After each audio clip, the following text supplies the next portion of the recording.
حضرت عمر فاروق رضی اللہ تعالیٰ عنہ کا زمانہ ہے تو کیس آیا، ایک شخص نے 4 ایکڑ زمین بیچی، دوسرے نے خریدی۔ جس نے بیچی وہ کسان نہیں تھا، کوئی اور کام کرتا تھا۔ اس نے کہا میرے پاس فارغ ہے، میں تو کاشتکاری نہیں کرتا، تو ایک کسان نے خرید لی۔ توجہ ہے میری بات پر؟ وہ کسان ہل چلا رہا تھا، پہلے دن ہل چلایا تو اس کھیت کے اندر سے خزانہ نکل آیا۔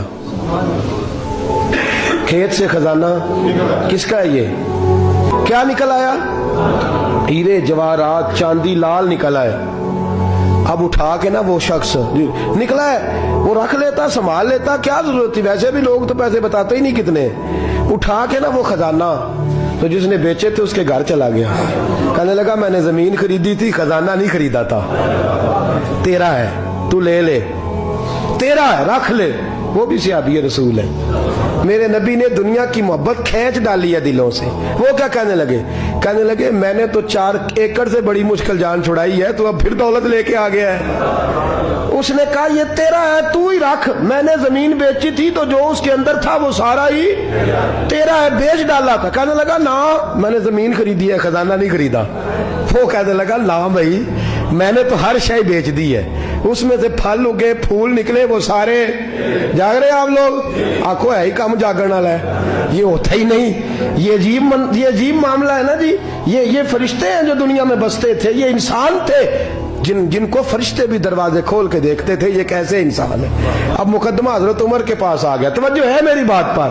حضرت عمر فاروق کے پاس آیا۔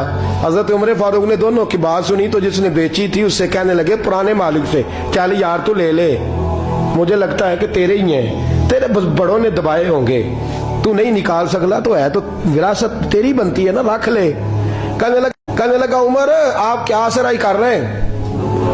اگر یہ بات غلط ثابت ہو گئی اور قیامت میں مجھے اس خزانے کا حساب دینا پڑا تو آپ میرے ساتھ اٹھیں گے نا، میرا بوجھ اٹھائیں گے نا؟ حضرت عمر کہنے لگے جی میں کوئی نہیں اٹھاتا، میں تیرا بوجھ۔ اب وہ جس کو بیچا تھا حضرت عمر کہنے لگے بھائی اس نے تو تجھے دے دیا تھا، اب تیرا ہے تو رکھ لے۔ کہنے لگا عمر آپ قیاس کر رہے ہیں، آپ قیاس کر رہے ہیں، اگر قیامت والے دن میں پھنس گیا تو میں آپ کا نام لے لوں اللہ کی بارگاہ میں؟ حضرت فاروق اعظم نے نا سر پکڑ لیا، فرمایا میں فیصلہ ہی نہیں کرتا، تم حضرت ابی بن کعب کے پاس جاؤ رضی اللہ ہو۔ حضرت ابی بن کعب کے پاس آئے اور آ کے ان دونوں نے کہا حضرت جی ہمارا ایک کیس الجھ گیا ہے۔ فرمایا وہ کیا؟ صحابہ وہ صحابہ تھے جن کی ہر صبح عید ہوتی تھی، خدا کا قرب حاصل تھا، نبی کی دید ہوتی تھی۔ حضرت ہمارا کیس الجھ گیا، حضرت عمر سے فیصلہ نہیں ہوا، آپ مہربانی۔ فرمانے لگے وہ کون سا کیس ہے جو عمر فاروق سے فیصلہ نہیں ہوا؟ وہ کون سا کیس ہے؟ کہ حضرت جی یہ معاملہ ہے، توجہ ہے میری بات پر، یہ والا معاملہ ہے کہ اس نے بیچی ہے جگہ، میں نے خریدی ہے، اب خزانہ نکل آیا، میں کہتا ہوں تیرا ہے، یہ کہتا ہے نہیں تیرا، میرا میری نہیں۔ جی یہ کون سا دور ہے؟ بولے نا وہ کون سا دور تھا؟ خیر الناس من ینفع الناس، لوگوں میں بہتر وہ جو لوگوں کے لیے نفع بخش۔ یہ کہتا ہے خزانہ تیرا ہے، میں کہتا ہوں نہیں، تو کون سا دور ہو گیا؟ تیرا تیری کا۔ حضرت سیدنا ابی بن کعب رضی اللہ تعالیٰ عنہ نے سر جھکا لیا، کہنے لگے میں فیصلہ کیا کروں، میں بہت بڑا قاضی ہوں پر یہاں میں بھی الجھ گیا ہوں، اب فیصلہ سنو۔ خوبصورت فیصلہ۔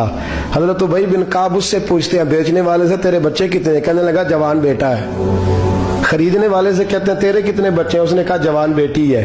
کہنے لگا میں ان دونوں کا نکاح کر کے سارا سامان انہیں جہیز میں دے دیتا ہوں، ان کا نکاح کر کے سارا کچھ انہیں جہیز میں دے دیتا ہوں، تیرے گھر بھی آ جائے گا، تیرے گھر بھی۔ یہ فیصلہ سیدنا ابی بن کعب رضی اللہ تعالیٰ عنہ نے دیا۔ لوگ رو رہے تھے، کہہ رہے تھے کیا بات ہے اس فیصلے کی۔